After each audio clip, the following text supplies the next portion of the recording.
কি ব্যাপার? কে ছিল? মালিক ফোন করেছিল, বললো 2 দিনের মধ্যে টাকা দিতে। যদি টাকা নিতে পারি ভ্যান যা প্যান সব নিয়ে যাবে। তাহলে এবার আমরা কি করব?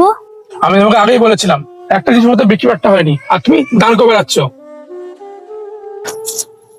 দাদা আসুন না, যাবেন।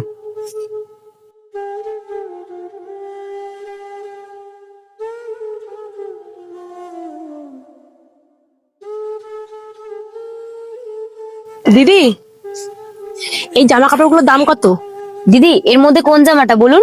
আমি যে কোনো একটা জামার কথা বলিনি, আমি তোমাকে বলছি তোমাদের ভ্যানে যতগুলো জামা কাপড় আছে সবগুলো জামার দাম কত?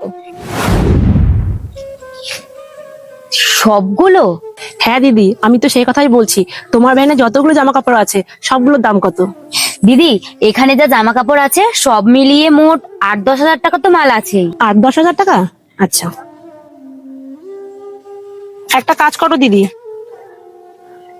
এখানে যতগুলো জামা কাপড় আছে আমাকে সবগুলো প্যাক করে দাও।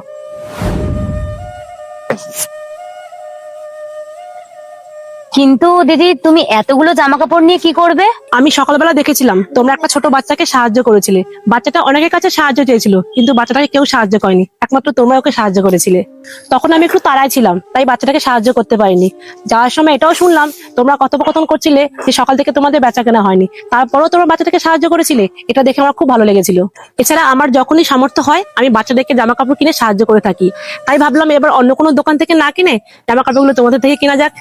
এটা শুনে সত্যিই খুব ভালো লাগলো, তুমি বাচ্চাদেরকে সাহায্য করো। আর তোমাকে না অসংখ্য ধন্যবাদ আমাদের থেকে এই জামা কাপড়গুলো নেওয়ার জন্য।